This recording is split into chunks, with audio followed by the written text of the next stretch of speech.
சித்தூர் அருகே இருசக்கர வாகனத்தின் மீது அடையாளம் தெரியாத வாகனம் ஒன்று மோதியதில் இளைஞர் ஒருவர் சம்பவ இடத்திலேயே உயிரிழந்தார். மற்றொருவர் படுகாயங்களுடன் அனுமதிக்கப்பட்டு சிகிச்சை பெற்று வருகிறார்.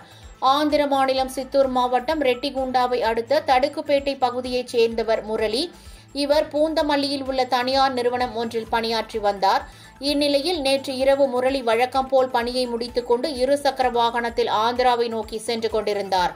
திருவள்ளூரை அடுத்த பட்டறை பெருமந்தூர் சாலையில் சென்று கொண்டிருந்த போது எதிர் திசையில் வேகமாக வந்த அடையாளம் தெரியாத வாகனம் ஒன்று இருசக்கர வாகனத்தின் மீது மோதியது.